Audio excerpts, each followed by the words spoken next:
food is a passion. Food is a passion. Now, I'm a little bit older, so eating whatever you want, the weight doesn't come off that easy. Even when you're sweating outside, still doesn't come off that easy. So I've tried to cut back on what I eat. Now, I don't necessarily mean I haven't been eating what I want, but when I eat a meal, I know I'm full. I don't just go back for a second plate, you know? And I try to think about, if I have a soda in the day, make sure it's early, and don't try to drink one, you know, after 7 or 8 at night, because I'm not falling asleep. So, not getting the proper rest, you know, working all day, not eating well, it's gonna make you gain weight. If you're tired, you're gonna be stressed. Stress causes weight. It's just kind of a vicious cycle. But eventually one day I want to get down to the point where I have like maybe no soda per day, or maybe just a couple per week. It's kind of a hard addiction, you know? I don't have any vices in my life. I don't smoke cigarettes. If I have a drink, it's like once in a while and it's a social occasion. So unfortunately, you know, just food and sodas are my only addiction here. But I want to show you what I brought. I got some graham crackers, because I'm going to clue you in now, getting a little closer to my little surprise here. I think you can figure it out now. We got some Jet Puff marshmallow cream. Making sense now? All right. I got my barbecue flavored chips here.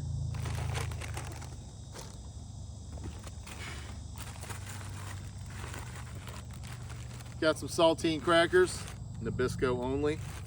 That's how I roll.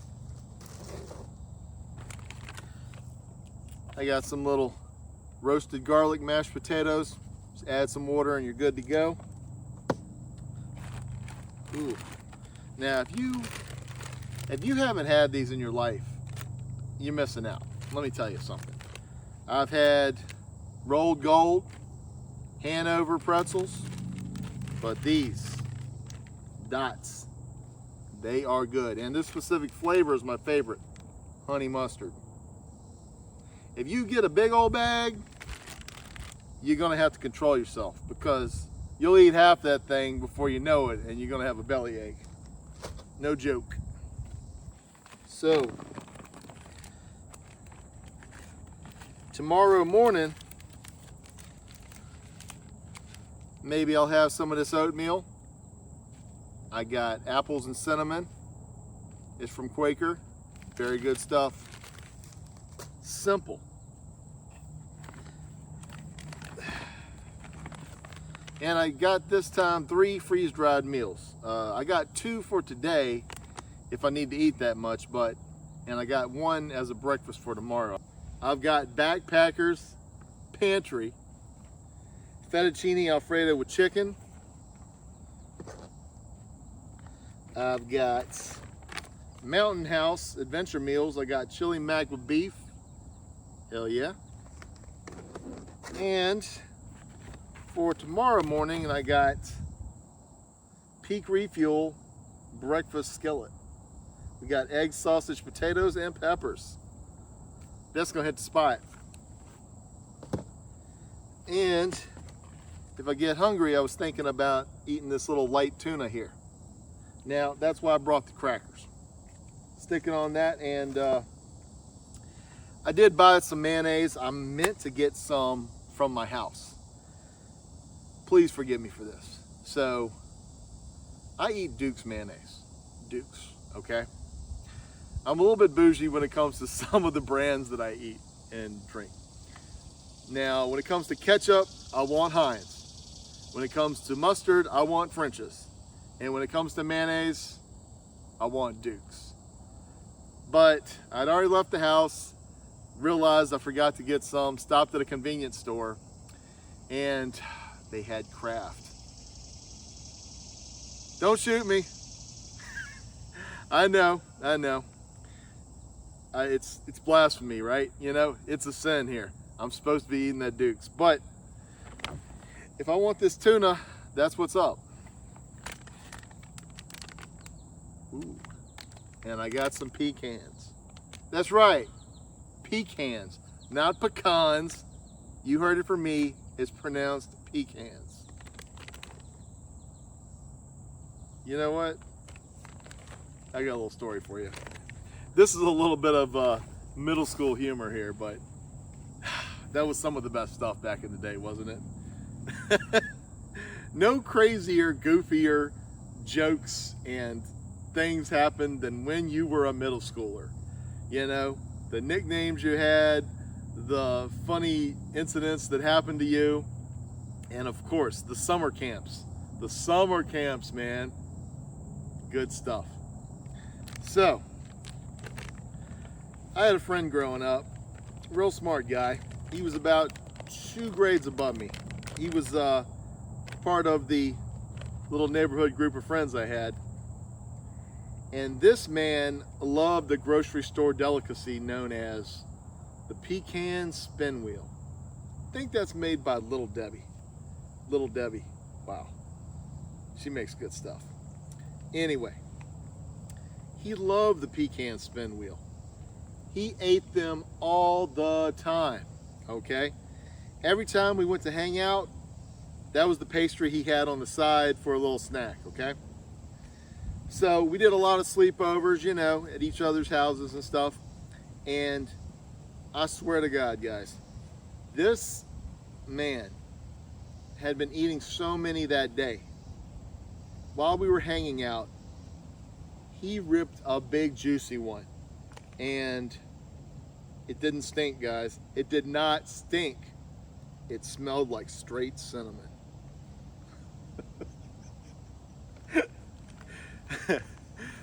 Some of you guys are going to think it's a little juvenile, but I always remember that. And by the way, because of that, we called him the Pecan Mac. That's right. So, here's to you, Pecan Mac. Thanks for the memories. Whew. It feels so good right here. Man, I picked the right spot. I could have gone over there. It's a big, wide open area, but like I said, it's a little bit of a decline. So I chose to stay over here, and I am in the shade for the rest of the day. I have been actively avoiding that sun, and it's been the perfect balance, you know?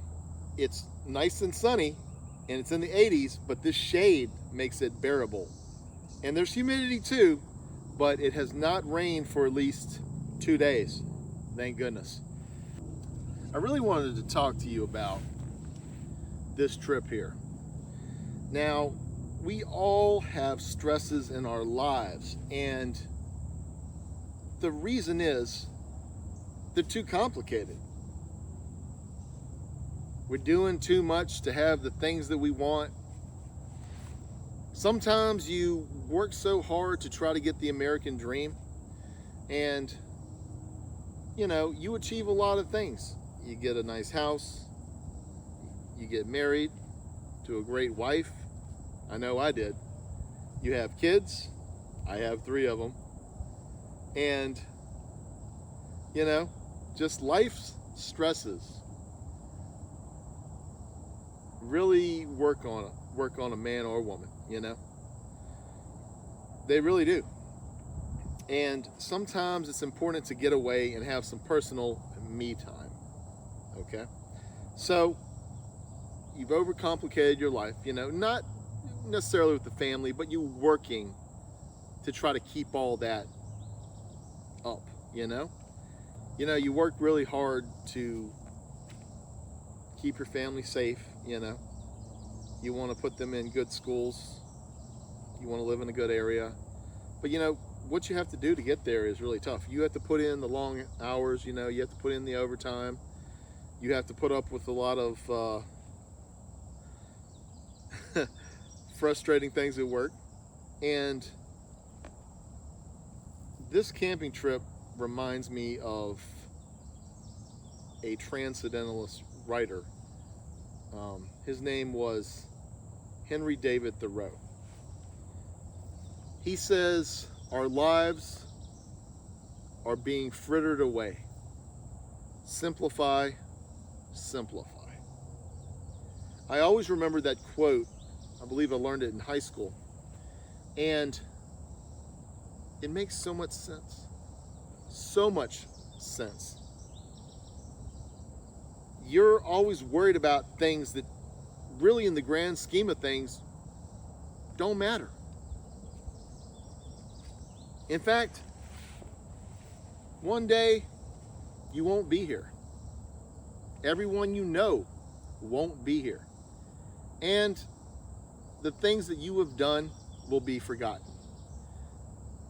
So if you work so hard and put all of your energy into just work only and never just enough spending time with yourself and your family, you aren't living. Let me read you a little passage here. This is from the same writer, Henry David Thoreau, and this is from a book he wrote named Walden. He said, "The mass of men lead lives of quiet desperation and go to the grave with the song still in them. That is sad." What that means is, men and women, we're not enjoying our lives. We don't have any time to look inwards, and we're constantly living with anxiety and self-doubt. I think we all can relate. In some form or another, we can relate to that. You never get to just have a lucid thought. You're always worried about just keeping the status quo. Man, go to the grave with the song still in them. That actually makes me want to shed a tear, man. You know, I've worked really hard in my career, you know, and I still got a ways to go. I just hope that everything that I have done, you know, my family appreciates, and that I've done something good for them, you know, because I took it upon myself to work that hard. No one is forcing me. I knew it to be the right thing to do, you know.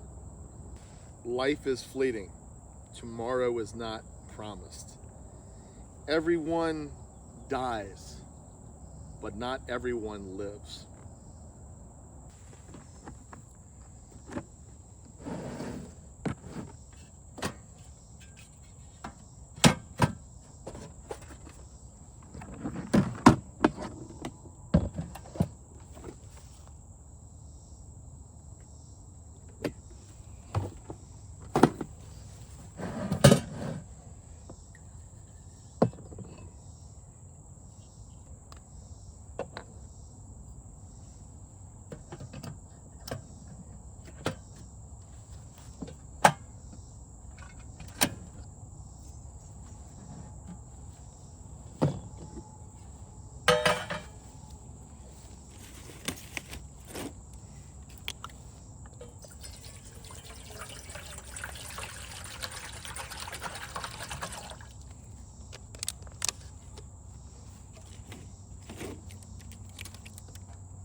1 year ago, I wrote my script for my video called The Evolution of Social Media.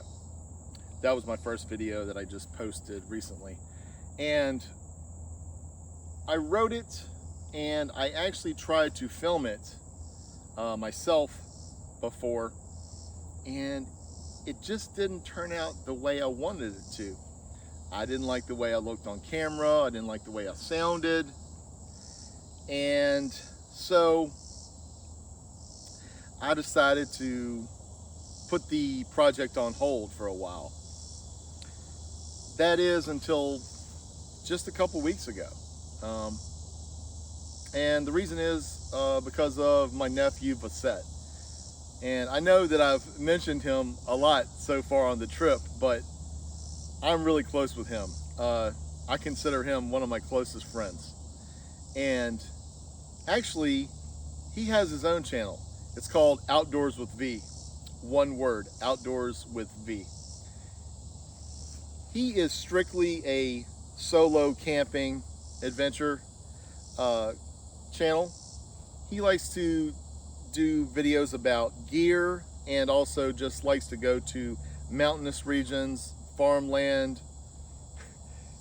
Camped out one time beside a frozen lake. He's a really good guy. He's a self-made man. I've known him for a very long time, over 20 years, since I married his aunt. And he is a great guy.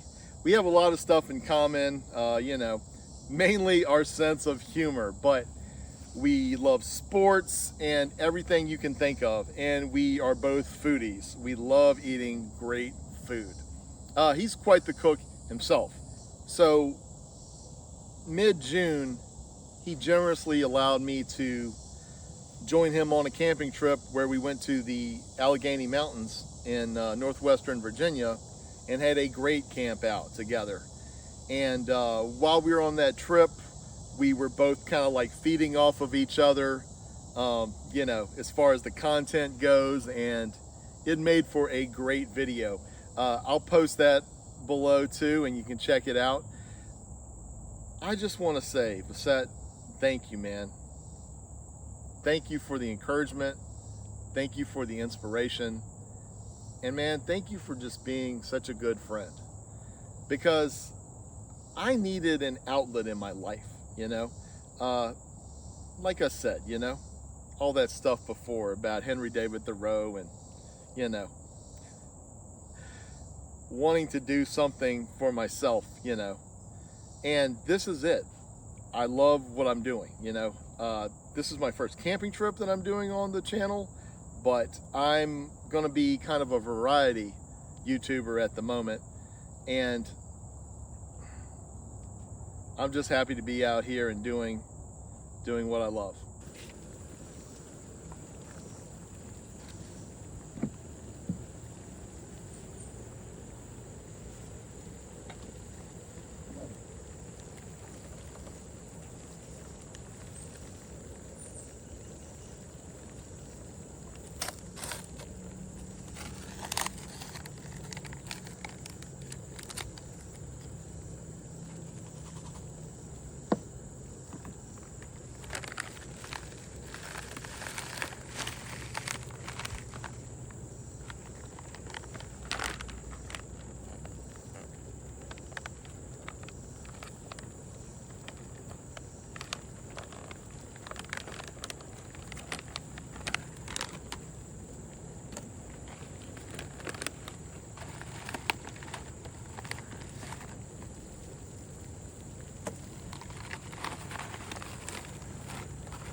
All right, everyone.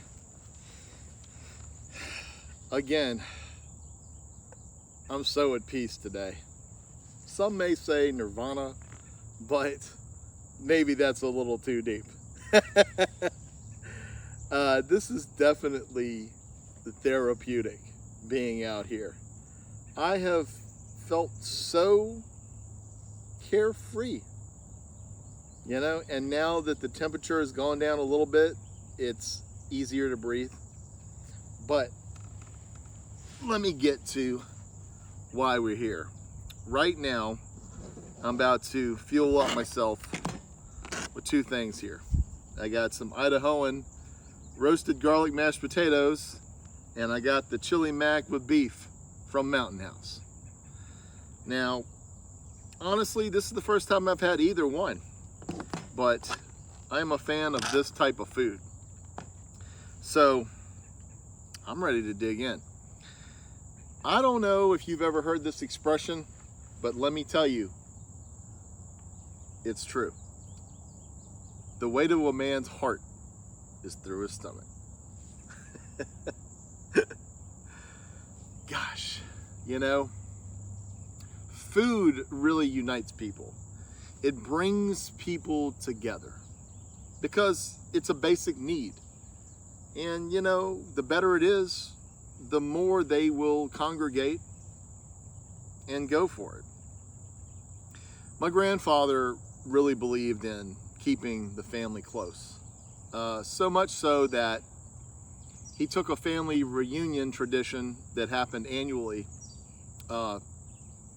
in honor of my great-grandmother on her birthday. Every year in August, they would hold a family reunion between their two families. And it still persists to this day, but there are fewer and fewer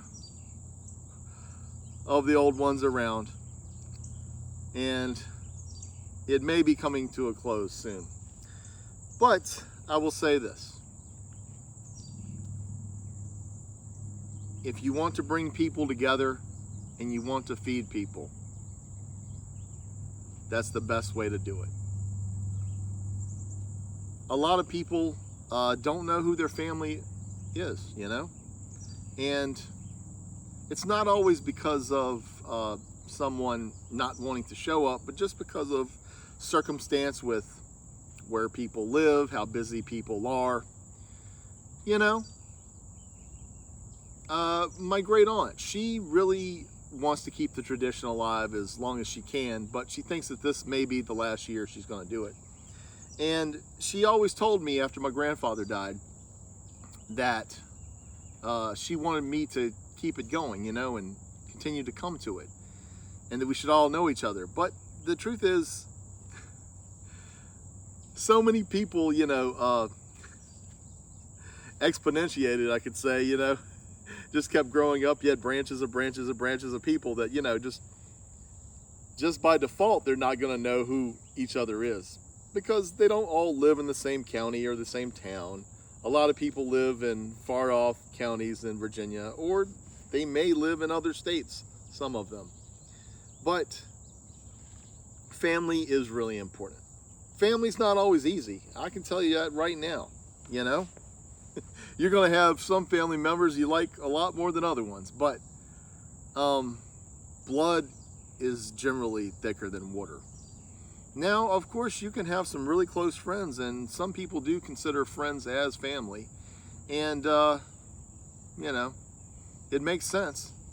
But it's really more to say, who do you trust the most? The people closest in your life that you trust.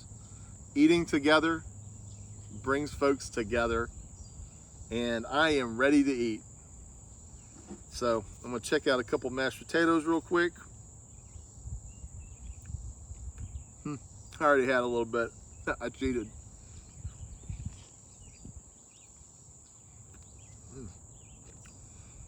These are pretty good for a little quick and easy meal. I could go for some melted butter. I love butter. I love butter. When I go to the movie theater and they ask me if I want butter, I tell them to layer it. Put a little popcorn in, squirt some butter in there, put some more popcorn, put some more butter, put the top, put some more butter, and sometimes I even add a little bit of that orange salt to the top of it. Of course, my wife and kids don't like that. They have to eat a good portion of the popcorn before I'm allowed to put it in, because they say I ruin it with all that. But I'm a big salt fan. I'm a big salt fan. I'm not a big sweets fan, but you know, I do like sweets to some degree. I'm not going to eat very much of anything that you give me that's sweet. If you give me a Snickers bar, I'm good with half the bar. That's enough. That's enough sugar. You know, I drink soda that's packed with a lot of sugar. And if it's a piece of cake, don't give me the biggest slice. Give me like a medium to small slice. That's all I need.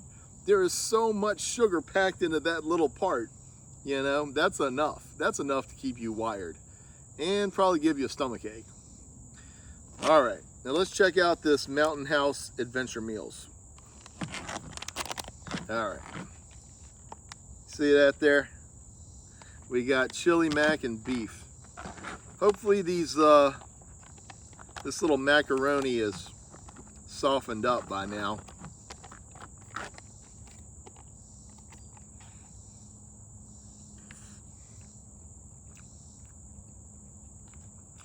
Oh man.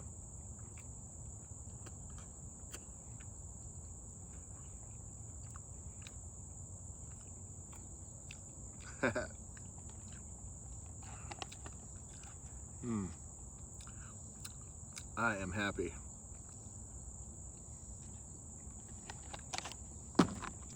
Every day in my morning meeting at work, they try to liven everybody up by telling them a little fun fact or factoid. And the guy that runs the meetings usually talks about what day it is. And I don't mean like Monday, Tuesday, Wednesday. I mean like it's, you know, best friend day or cake day, or, you know, like wear your flip-flops day. Just something silly that, you know, if you look up something on Google, you can find a day for all 365 days of the year. And this week he actually mentioned Chili Dog Day. So I don't know if, well, you know what? No, I bought this meal before he said it. I was going to say maybe he put a little seed in my head, you know? Maybe he gave me a little a little thought to get it, but no. It's just kind of my dreams coming true here. It was meant to be. He mentioned something about chili in a meeting, and now I'm eating chili mac with beef.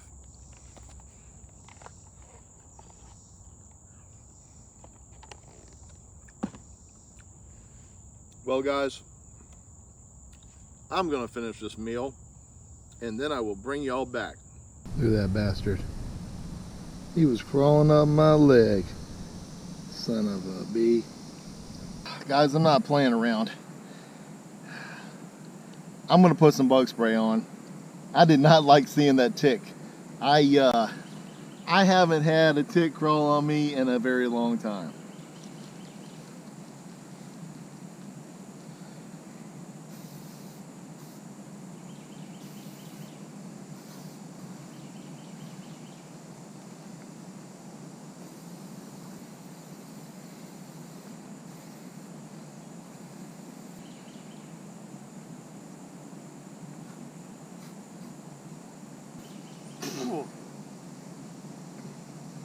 I don't know how else to do it.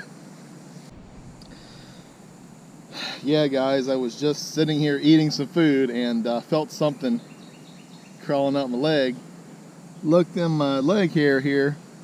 There it was, deer tick. And I took care of him, pulled him off, crushed him with my nail. You know, that little tick can ruin your entire life. If you get bit by a tick and you don't know about it and you get Lyme disease, all that good food we were talking about earlier, you ain't gonna be able to eat it no more because you're gonna be completely allergic to it. I hate to tell you this, I actually was thinking about telling you this anyway since we were out in nature, but seeing that tick, I'm definitely going to tell you now. My dad's brother, my uncle, I think about 20 years ago or so, he got bit by a tick. And he has been allergic to basically all the meat that you would want to eat, beef, pork. He can't do it. Now he is completely allergic, and he was somebody who very much was a carnivore. And it's just sad now, you know? You're not able to eat what you want. It seems like torture. It seems like torture. Again, you know, I talked earlier about just trying to control my diet in general, but I want to do it on my own terms, not on the terms of the tick. So everybody be careful out there when you're out in the woods or out in the field and there's high grass. Check yourself. If you feel something crawling on your leg, it's probably a tick. It's definitely a bug. And it's actually one of the reasons that I also chose not to walk over there down that trail today. The grass was way too tall for me. I would have had to put on my pants. I would have had to take in my longer socks and put them on and kind of tuck the pants in the socks to try to make sure the ticks can't crawl in there and bite you. Yeah, man. I guess close call here.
Forgot to show y'all earlier one of my new pieces of gear here. This is called the 511 Skyweight chest pack. You might refer to it as a chest rig.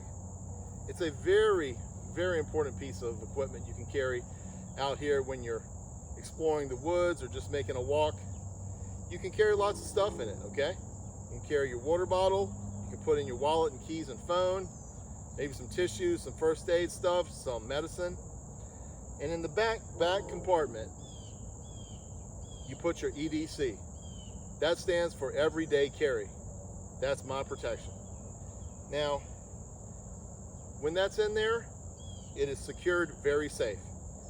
As long as you're a responsible person, you should have no problem. So, as long as you're not doing any backflips while wearing this thing, everything should be peachy keen.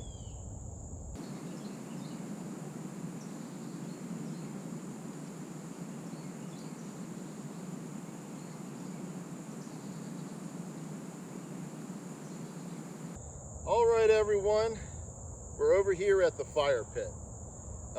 You might remember it from the beginning of our journey today. I came by it. I've done a few shots near it today. And it's time to gather the firewood. Gather. I brought my own wood today. Remember, the theme of this video is simplify, simplify. So that's an easy one. All I gotta do is go over to my car, grab a couple bundles of wood, and I'm gonna be back. I've already checked out the pit a little bit. It looks like someone left over one log in there. There might be a couple of pieces of tinder that can get it started. We can probably look around and maybe grab a couple more, but it may not be necessary.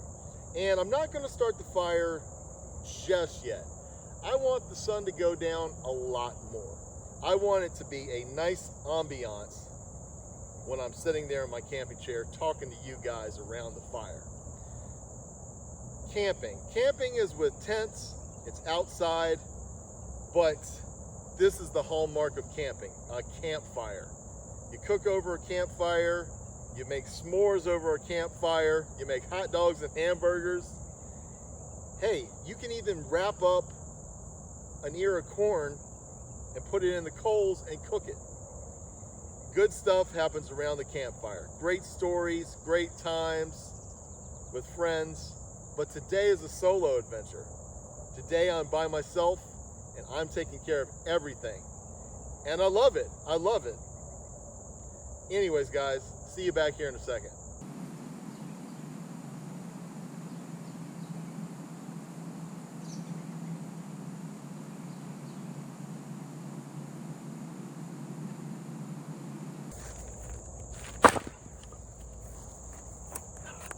The important thing to know about making a fire is that you need dry wood, okay?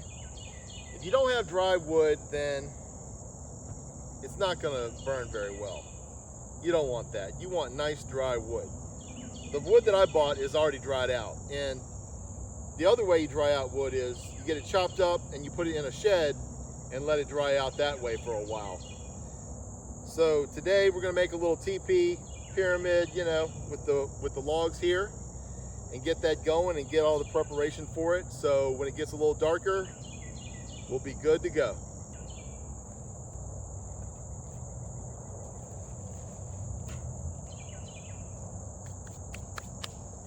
Well, I got them going in a little teepee style here. I'll show you in a minute, just to keep it nice and solid. There's nothing worse than the log falling over in the fire, especially when it's really blazing. You can't get your hand in there because you bet to burn it up. Maybe that little dry tinder. Oh, look at this. We got a bunch of little stuff chilling over here.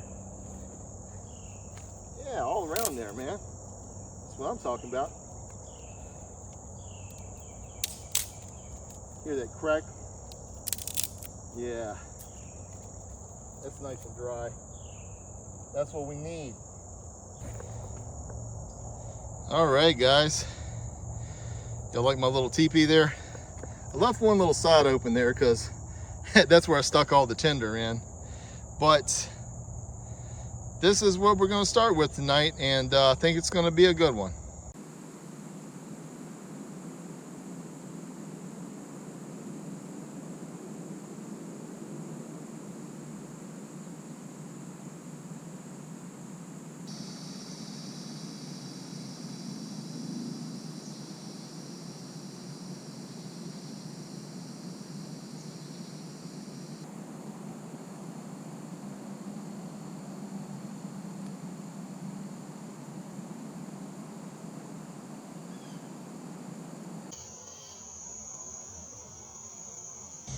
I was trying to catch a bat out here, flying above my head.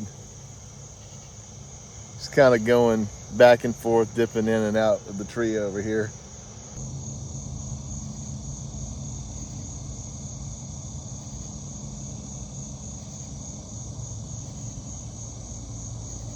It's really getting to the point where I think I'm going to start the fire, and we'll get that going. And then we're gonna do some s'mores before you know it. I've already set up my fire pit. I got the logs in a teepee pyramid shape. I've got the tinder in there. The woods is coming alive. I hear the crickets. I hear the cicadas. It's time for a campfire, guys. But with the theme of being simple, I got some accelerant because I want this thing to go ahead and get started. And I'm not ashamed to use some charcoal lighter fluid here.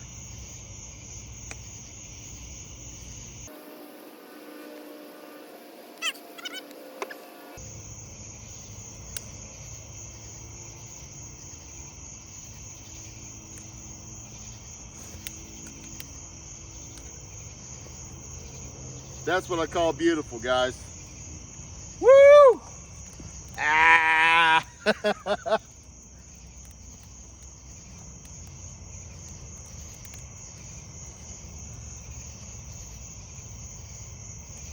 Man, I love it. We've made it to the evening portion of the video. The nighttime is upon us. It's late July. It was in the 80s today, but now it's in the low 70s.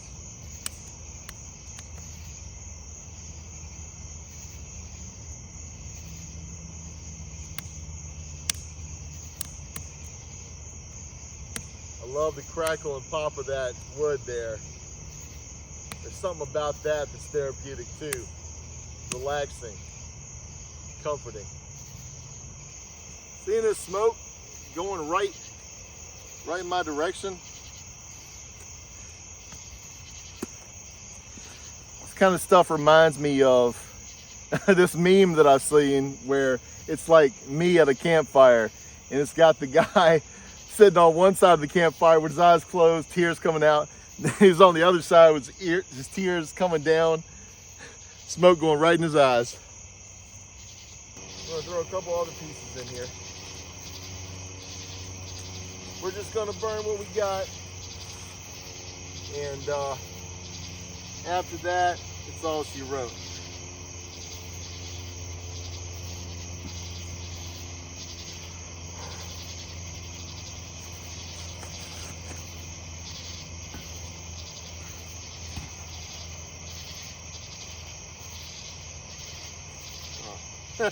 They kind of give you some little pieces of tendering away. All right, well, I'm gonna put one more big one on this side. Now I think we're good for a minute. I'm gonna try to work on something right now. I'm trying to get the s'mores going. And hoping it's gonna be a good trick here. My daughter gave me a bunch of skewers here. So I'm gonna try to make her proud by using them here. We're good. Look at that fire, guys.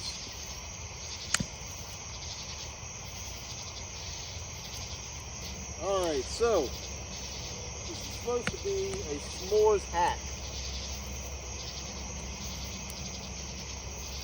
We got Reese's Cups and we got some Jet Puff marshmallow cream.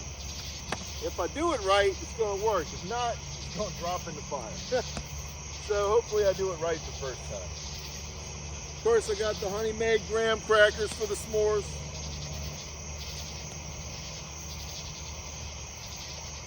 I'm out here by myself, so I'm keeping my head on a swivel.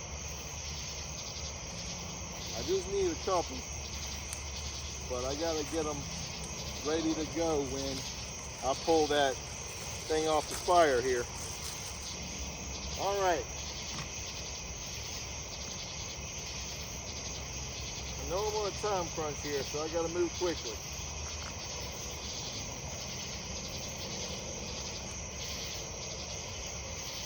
All right, so you're supposed to skewer the Reese's cup. Oh no. Let's see. Hopefully I don't break it. It's kind of been on ice today. I'm trying to keep it straight on here. It's going in, but I'm kind of iffy on how good it's going to go. All right. We get the Jet Puff cream, and we're supposed to just stick that thing in there. Oh no, I lost it in there.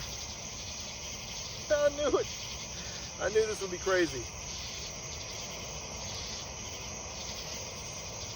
All right.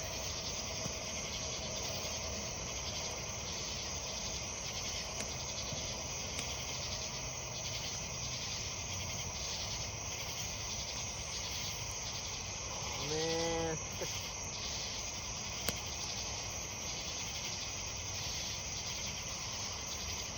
I'm not sure about this. I think it's going to fall apart.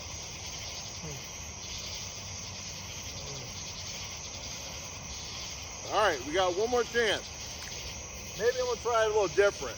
I'm going to like dip it in there first, because I was pushing so hard I probably broke it while I was going in with it. All right. I want to stab myself here. Okay.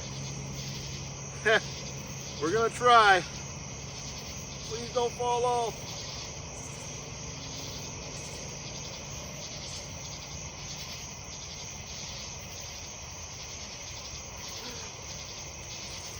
Woo!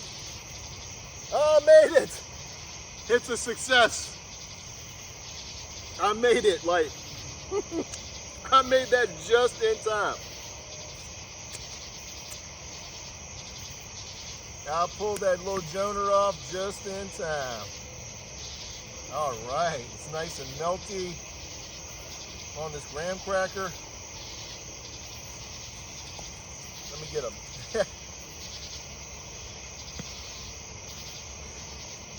all right, guys, look at that. Let me turn my light on here.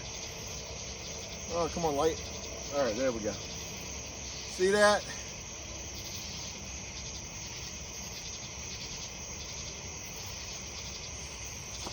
It got cooked.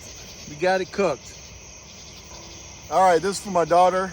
She's my biggest fan. And she's the one that laughs at me the most. I love you.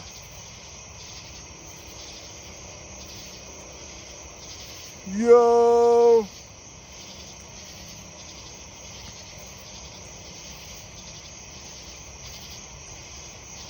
No, seriously, that's good. Wow.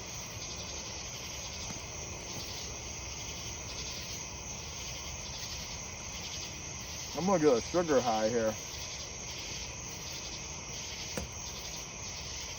Wow. This is one of these things I saw on the internet where people said I got a s'mores hack. And I went for it. The first attempt didn't work out too well, but we got it on the second try. So that's a W, guys. That's a W. The night is upon us. The campfire was a success. The s'mores hack was a success. The whole day has been a success. But I've got a confession to make to you. I have never camped alone. This is the first time on this video right now that I have ever been by myself completely camping, alone in the dark. You know, you're not afraid of being alone in the dark. You're afraid of not being alone in the dark. Paranoia can really get to you when you're by yourself. You hear every little snap of the twigs and sounds in the night. But keep your head on a swivel. Don't be afraid to make some noise. Most animals are really afraid of you. More afraid of you than you are of them. They'll run off. You know, you gotta be smart too, you know? I mean, don't leave all the food out by your campsite. Especially if you know it's a place with bears or something. I want to tell you a little story that happened to me one time when I was camping. Now, I wasn't alone because I've never been alone. But this time I went with just one friend. One of my childhood friends. One of my best childhood friends. We actually went out to Damascus to do the Creeper Trail one weekend. And just me and him, we went to Bear Tree Campground. And we finally got to sleep that night, sleeping in the same tent. And for whatever reason, I woke up,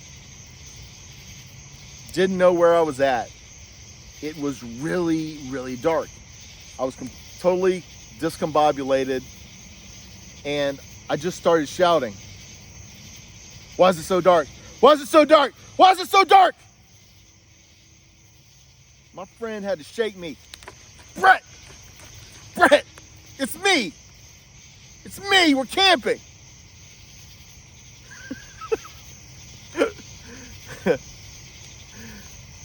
Well, I hope I keep my bearings tonight. That doesn't happen again, but it was a weird, paranoid time for me. I don't generally wake up anytime camping and do that, but for some reason, I just didn't know where I was at, got really freaked out, and had a meltdown in the middle of the night. Thank goodness my friend was there to snap me out of it, man, but it was pretty wild. Now, we're around a campfire, so I think it's appropriate to talk about some urban legends. Now, we've all heard of skinwalkers, chupacabras, Bigfoot, and also the Wendigo. The Wendigo being a Native American folklore story is very close to my heart because I want to share some with you guys. You see this book right here? Scary Stories to Tell in the Dark by Alvin Schwartz. I've had this book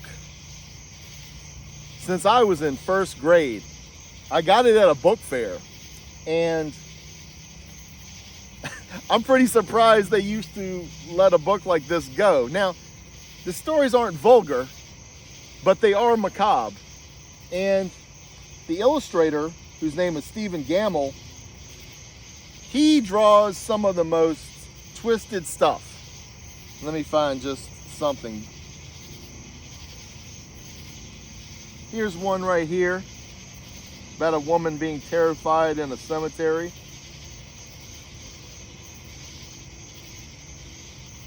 How about this one? The Thing. Look at that. That's what they were selling to first graders back then. Now let me find this particular story I want to read to you guys. All right, here we go, guys. The Wendigo. A wealthy man wanted to go hunting in a part of the northern Canada where a few people had ever hunted. He traveled to a trading post and tried to find a guide to take him, but no one would do it. It was too dangerous, they said. Finally, he found an Indian who needed money badly, and he agreed to take him. The Indian's name was Defago. They made camp in the snow near a large frozen lake. For 3 days they hunted, but they had nothing to show for it. The third night a windstorm came up. They lay in their tent listening to the wind howling and the trees whipping back and forth. To see the storm better, the hunter opened the tent flap. What he saw startled him. There wasn't a breath of air stirring, and the trees were standing perfectly still, yet he could hear the wind howling. And the more he listened, the more it sounded as if it was calling Defago's name. Defago,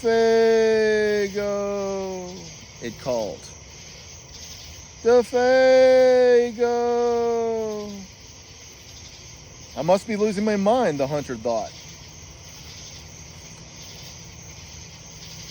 But Defago had gotten out of his sleeping bag. He was huddled in the corner of his tent, his head buried in his arms. What's this all about? The hunter asked. It's nothing, Defago said. But the wind continued to call to him, and Defago became more tense and more restless. Defago, it called. Defago. Suddenly, he jumped to his feet and he began to run from the tent. But the hunter grabbed him and wrestled him to the ground. You can't leave me out here, the hunter shouted. Then the wind called again, and Defago broke loose and ran into the darkness. The hunter could hear him screaming as he went.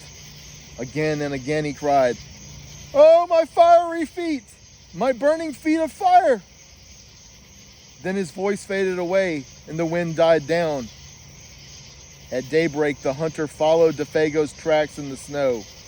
They went through the woods, down toward the lake, then out onto the ice. But soon he noticed something strange. The steps Defago had taken got longer and longer. They were so long no human being could have taken them. It was as if something had helped him to hurry away. The hunter followed the tracks out into the middle of the lake, but they disappeared. At first he thought that Defago had fallen through the ice, but there wasn't any hole. Then he thought that something had pulled him off the ice into the sky, but that made no sense. As he stood wondering what had happened, the wind picked up again. Soon it was howling as it had the night before. Then he heard Defago's voice. It was coming from up above, and again he heard Defago screaming, "My fiery feet! My burning feet!" But there was nothing to be seen.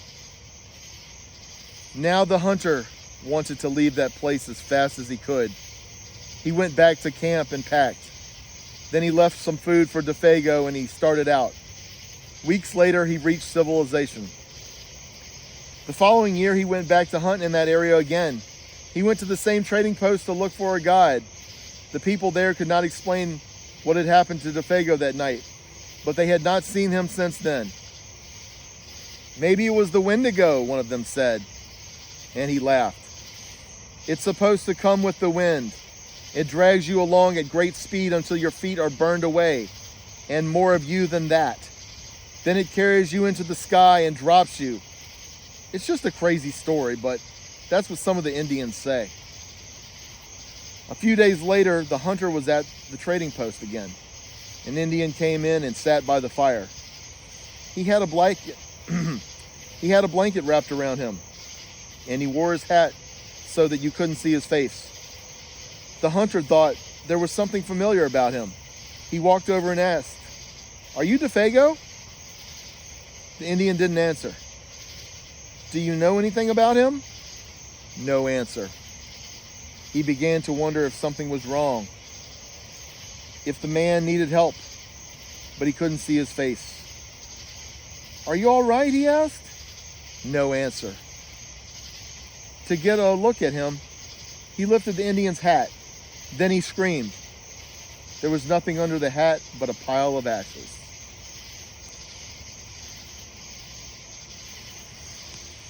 The Wendigo calls your name, comes with the wind, drags you till it burns your feet off and more of you, takes you to the sky and then drops you. That's terrifying. And of course, you know, when I say Indian, I mean Native American, but I was reading it straight from the book.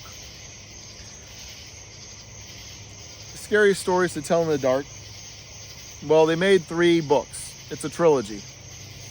And I bought all of them. I have all of them today. I love the books. Great short stories, macabre pictures. And these books, I'm pretty sure, inspired another set of books that came out about, 4 or 5 years ago, called Nightmare Soup. And maybe one day I'll pick that up and give it a read.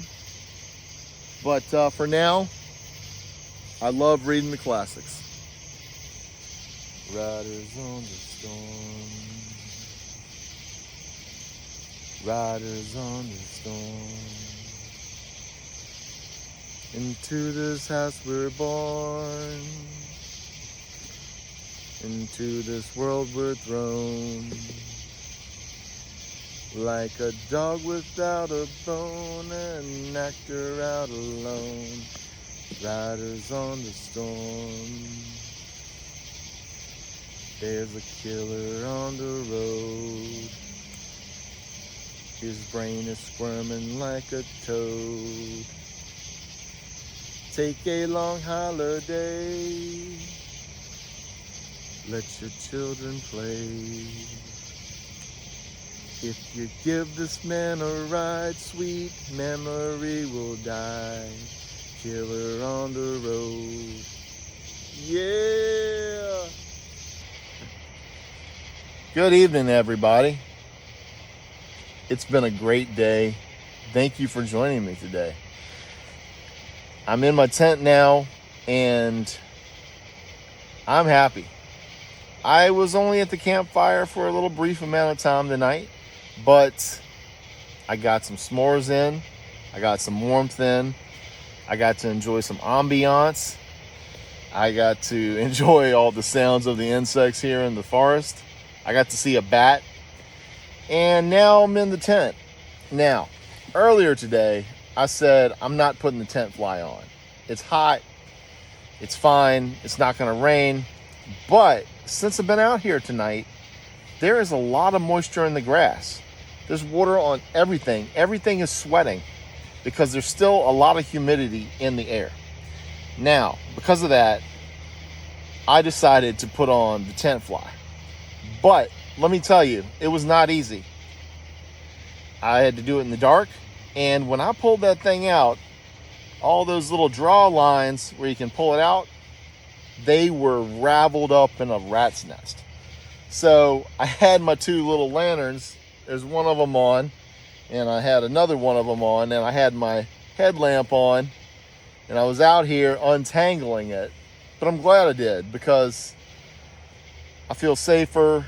I know that nothing's going to get wet in here, and it's going to be a good night. When you're trying to get in a tent and there's a light on in the tent, you got a light on your head, and you unzip that, man, it's a race to get in here before all the bugs do. Like, you'll see a bug fly over here because the beam of your light, so you're like trying to cut the light off, trying to shine it in a different direction and trying to swat them out. It was a heck of a time. So everybody, I'm not a big bookworm. I aspire to be one. But I haven't actually read a book in a long time, and I decided to get back into reading. There was one book that I started to read, and it was a hard read, Fahrenheit 411, 451, I can't remember. Anyways, that book, I was looking for it at a Second and Charles, and I could not find it to save my life. But instead, I found this book.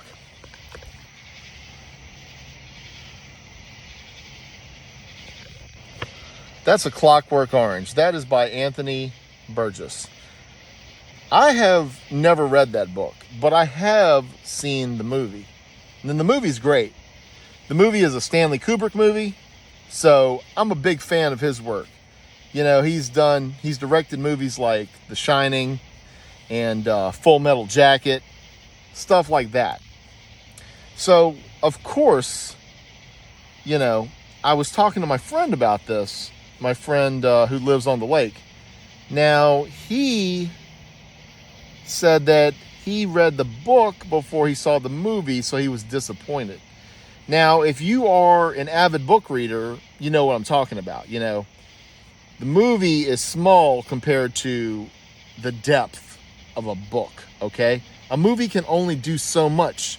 It's your imagination when you read the book that can really, just make it extraordinary. Well, everyone, that's going to be it for me tonight. I also would like to give a couple of honorable mentions as far as books go that I have read. Lord of the Flies, and my favorite book of all time, 1984. I'll see everybody in the morning. We'll make some breakfast. Have a good night. Good morning, everyone. It's 8:23 and the sun is out. The squirrels are making noise. Cicadas are already making noise. Birds are chirping. It's already humid, and I got to get out of this tent and start making some breakfast and packing up to go home.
Good morning, everyone.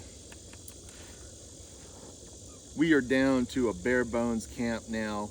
It's already incredibly humid. I'm soaked. Just tearing down camp and putting everything in the car.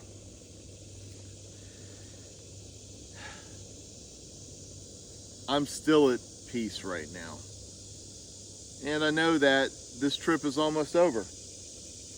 But I am looking forward to getting back home. Definitely looking forward to some air conditioning.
All right, everybody.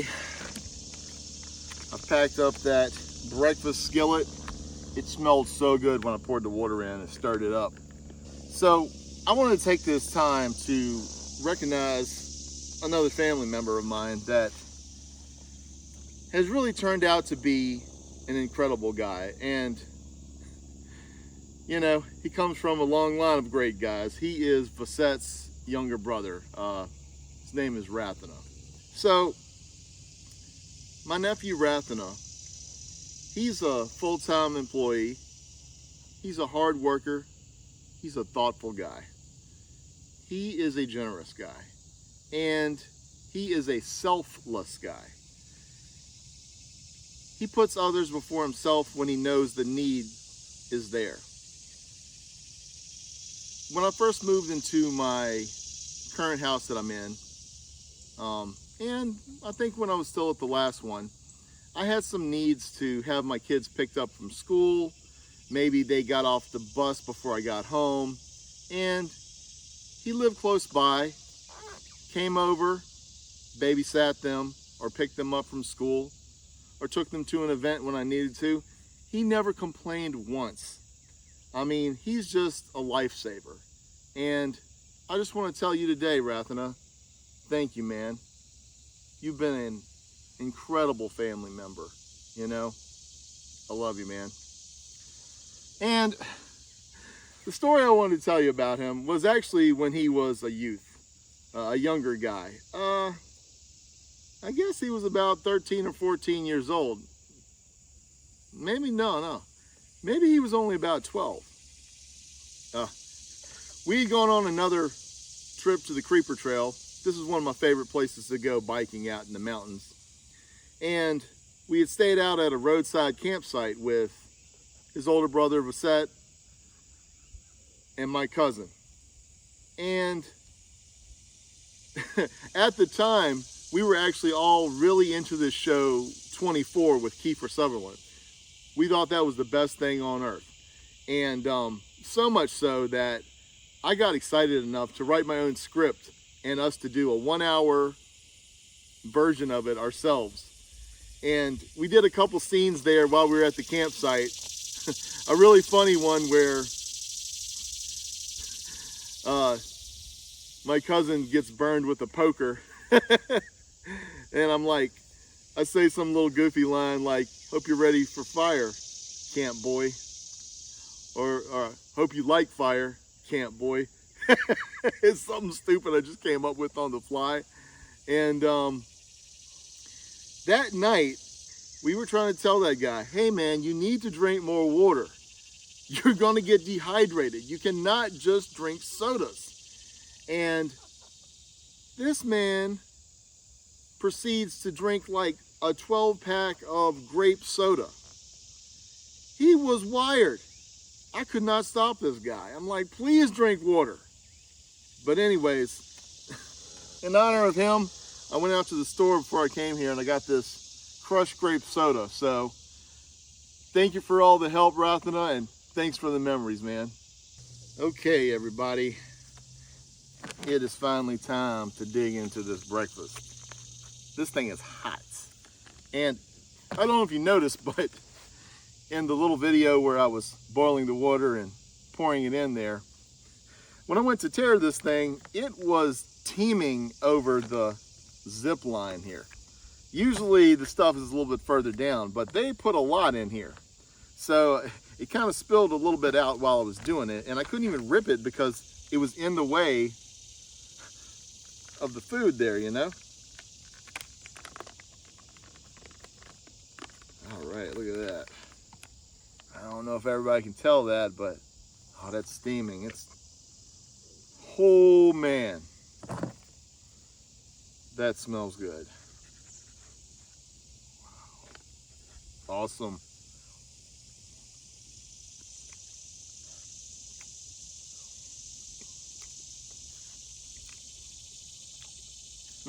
I should have brought some hot sauce, baby. That would have been perfect. No, this is good. This is actually probably more than enough for me this morning.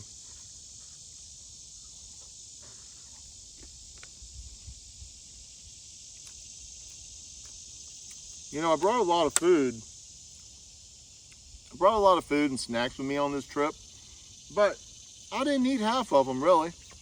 But you know, it's always better to have more than less, because you don't want to get out here, get to starving, feeling lightheaded, and then be underprepared.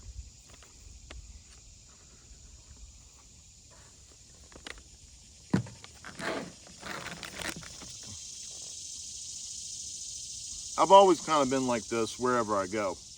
Even when I was younger and going to friends' houses for sleepovers and hangouts, if I knew that I was going to be in an environment where I didn't have the specific snacks or drinks that I wanted, I brought it with me in a little bag.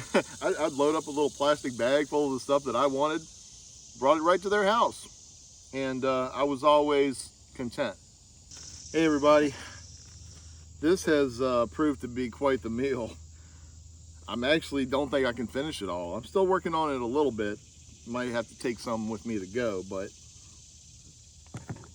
while we're on the subject of family, I wanted to show you this little cup here. This is my coffee cup. It says best dad ever. Now, my younger son gave this to me a year ago last Father's Day, and I love it. In fact, all three of my kids gave me something for Father's Day.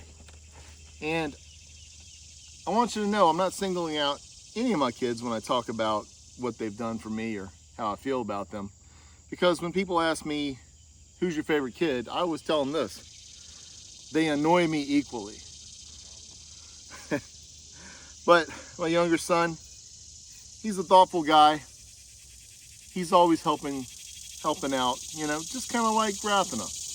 And he's a great cook, and he's a smart guy. So, you know, I got my oldest son, did well in school, he's going to college, works part-time in the summer, drives his own car. I got my younger son, he's 2 years away from graduating, great grades, great cook, thoughtful guy. I got my daughter. She's got the same sense of humor as me. She laughs at just about everything I say. I try to be the goofy dad to make her laugh, and you know, it does something for my heart when she laughs, you know. We joke back and forth with each other. It's a great relationship. So all of my kids are different, you know, in some way or fashion. They all have their pros and cons, and they're all memorable, great kids, and I am blessed to have them. I really am. Father's Day, you know, I don't need my kids to necessarily get me anything. This was a great gesture here, you know, by my son. But For me, I just want you to remember to say Happy Father's Day and, spend time with me. That's the most I really expect out of them, because I just want your time. I don't want material things. Now, having said that, I love the hell out of this coffee mug. I've used it nearly every time that I make coffee. Today I didn't make coffee, but I brought it and I wanted to show this to you. So, my kids are growing up, I've got one that just finished high school, another that's almost done with high school, and I've got one that's halfway through middle school.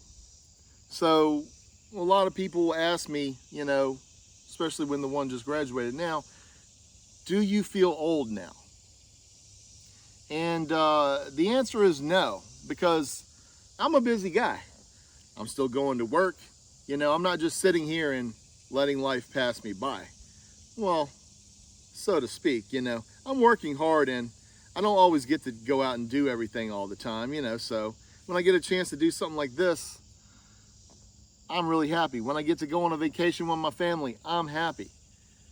But when I watch older videos that I used to tape of my kids, I used to tape them at their birthday parties and playing in the backyard, playing in the house, all sorts of events, sports events, when I see that and I see how young they are and how innocent they are and how much they really needed me and my wife, back then, that's what makes me sad. I'll never get that special age again. There's something very special about your child wanting to come to you, to hug you, to love you, to be with you. And the older they get, that slowly kind of goes away. So, you got to make sure as a parent that you continue to give them affection and you don't just, say, oh, you're an adult, I'm not going to give you a hug or kiss. No, still give your kids hugs and kisses. Still, make sure they know you love them, no matter how old they get. Because that's the hardest part, You only get them at that age for a little while, and after that, the majority of their life, they'll be an adult. And one day, they'll be out on their own, and I'll be an empty nester with my wife, and we'll miss them, Now, it's not always easy with kids, especially, since they are so needy when they're little, you're trying to have some personal time with your wife, and it's kind of hard, with the kids always coming to you. But you know what I'm talking about if you're a parent. You'll be sleeping in your bed, middle of the night, one of them comes sneaking in there, positions itself in between you, squeezes in. You don't even notice, but you will notice when you get a swift kick to your face randomly in the night, and you'll be furious. But the fact that they wanted to come to you at all because they felt safe with you, because they felt loved by you, that is what's special as a parent. And I'm in the next stage of this, they're growing up, so it's a little sad, but I'm super blessed to have these great kids that I do, and I'm glad to be with them at every step of their lives.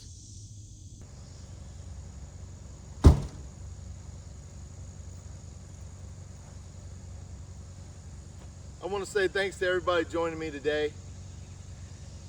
This is going to conclude today's episode. If you liked what you saw, please give it a like, subscribe, and turn on notifications for more content. And there's going to be links below to my nephew Vasette's page, Outdoors with V, one word. Guys, until next time, remember this: keep an open mind and never be afraid to be a dissenter in a world full of opposition.